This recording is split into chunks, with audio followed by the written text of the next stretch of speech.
So a really cool trick to use to play over a dominant 7, so G7, is to think of the G7 triad and then think of the G sharp triad.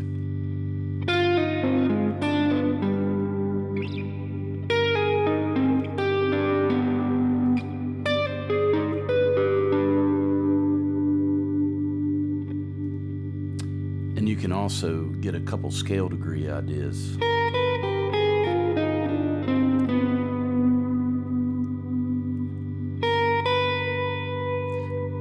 Major, minor, third for thinking in G.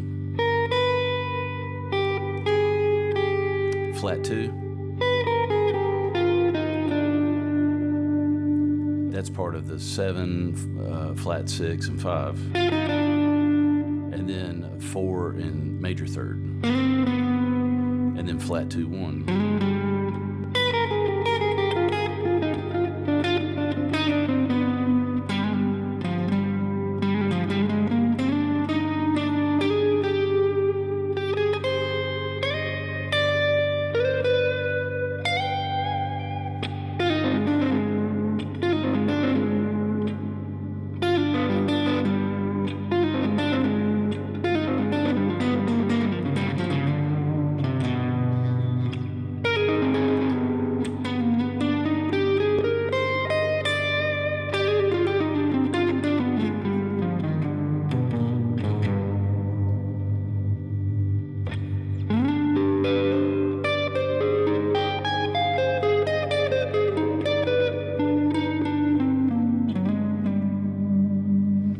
So once you get that flavor, that's pretty cool. There's some other chords you can use in with that too that also give you a flavor. So if you're thinking a 1-4-5 progression in the key of C, let's do a C minor. And then that G7 dominant works great.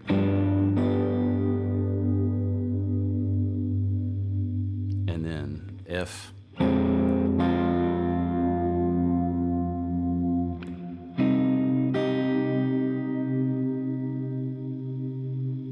All right. So what would work with that?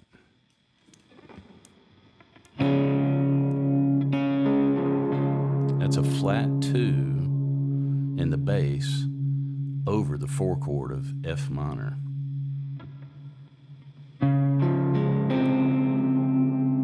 And then this is a flat 2 sus.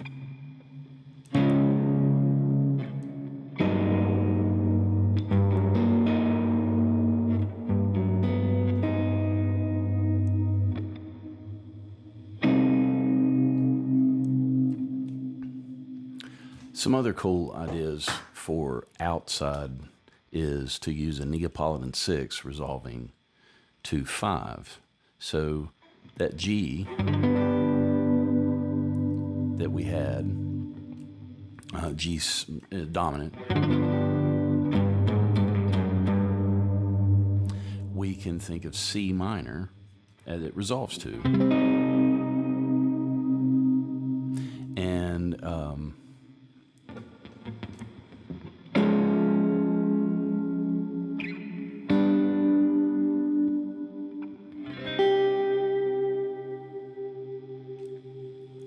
so this is going to be F in the bass, but it's a flat 2 chord.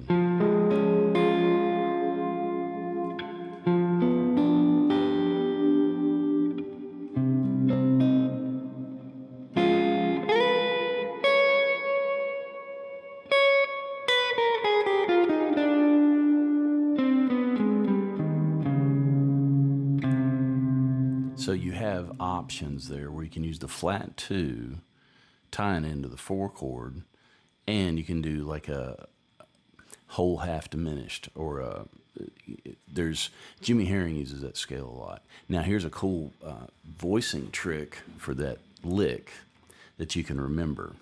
So still based off.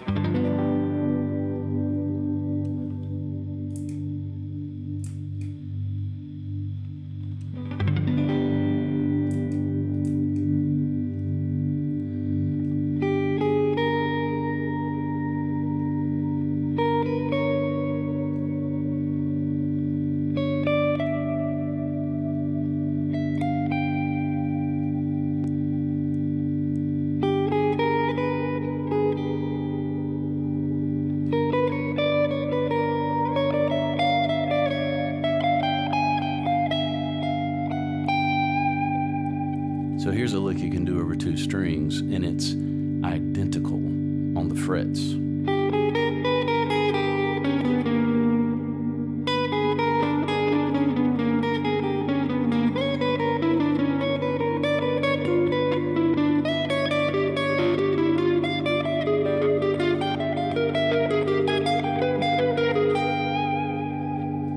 So it's exactly the same frets on the first string as it is the third string. So you can use the tuning of the guitar to your advantage. And you can also play it in double stops.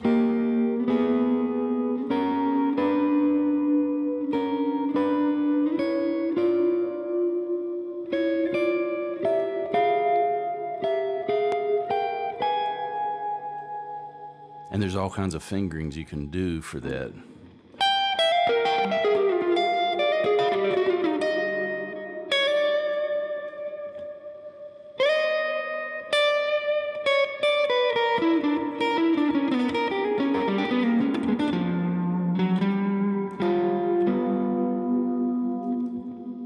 So you can kind of fall down the stairs, and you can resolve it outside of that whole half diminished scale. It's basically 2 diminished scales side by side.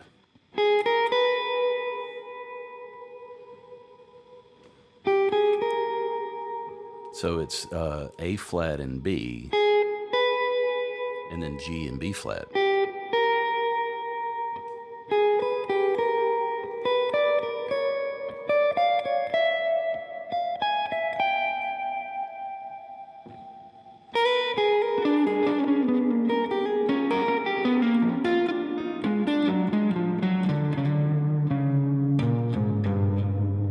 And then you can play some outside things in that.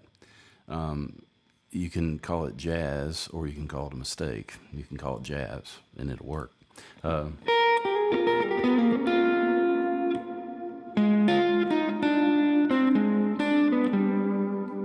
then you can think of chords, just to land on home, as the G sharp and the G.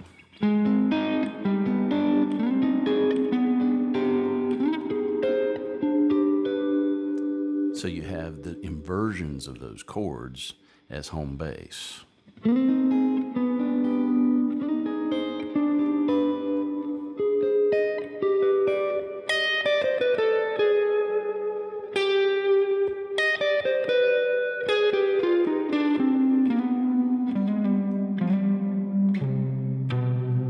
It's something I don't routinely practice, and I don't have it under my fingers.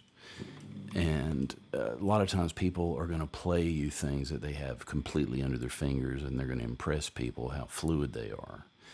And yeah, we all want to be fluid on stuff. But this is something cool that you can think of when you're improvising and using shapes. And some of it's just patterns. And then if you can get a few patterns into your improvising, and you know where the chords are, and then you understand a couple different scales, like you can use melodic minor, and you can use the whole half. That is a really cool sound. So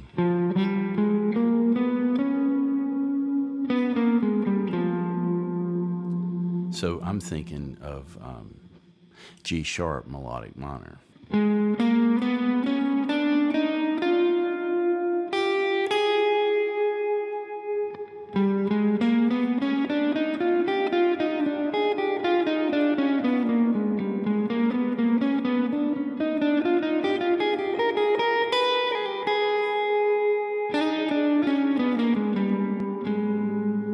that's that sound, that flavor.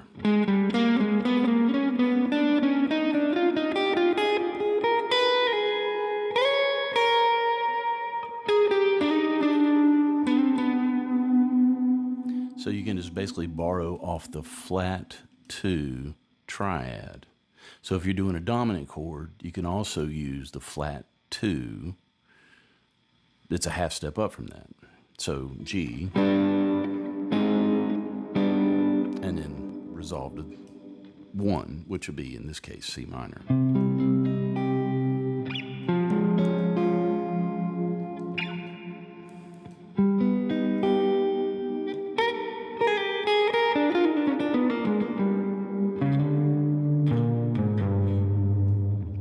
And this chord works really good over,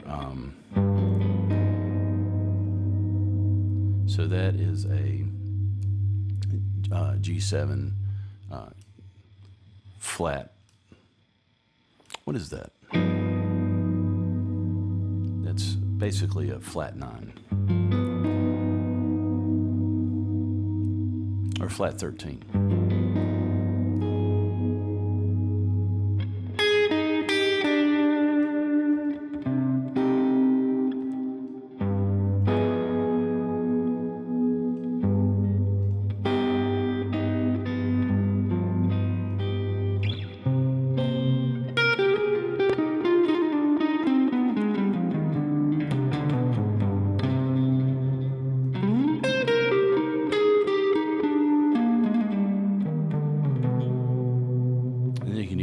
The flats, for the C minor, you can use, you can think of harmonic minor, you can think of melodic minor.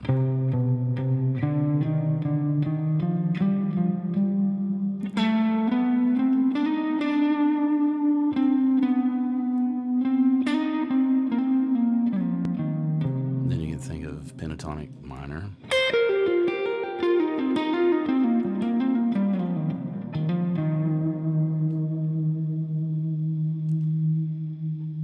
And then you can think of natural minor.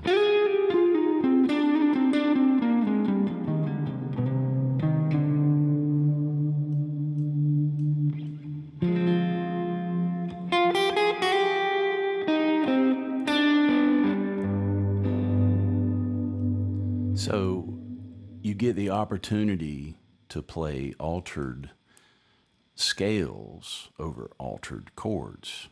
Altered scales sound good over static chords, but it helps bend your ear to where you can introduce those colors because the colors are already in the chords.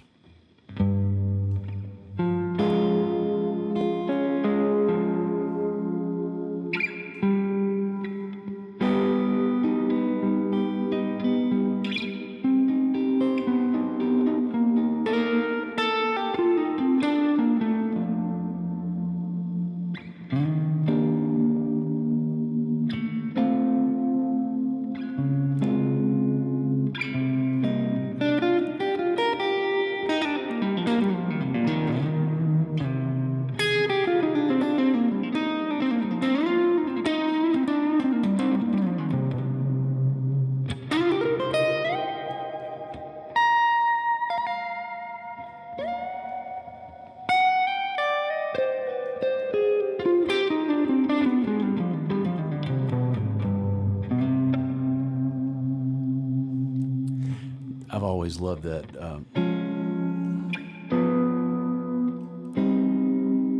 I love that Neopolitan 6. You've heard it before. Tim Burton uses the Neopolitan 6 a bunch. So basically that is a flat 2 in first inversion, and it resolves to the 5, and it goes to the 1. Now here's another cool trick. You can use a Picardy third to change the key instead of resolving. Usually Neopolitan 6s resolve in minor pieces. So that would be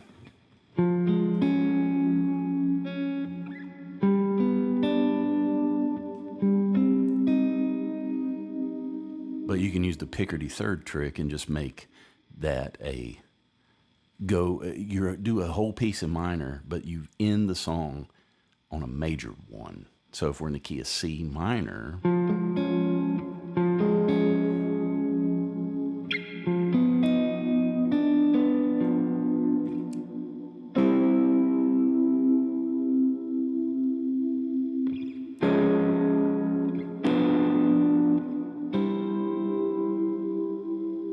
and you could also modulate, people still write bridges in songs.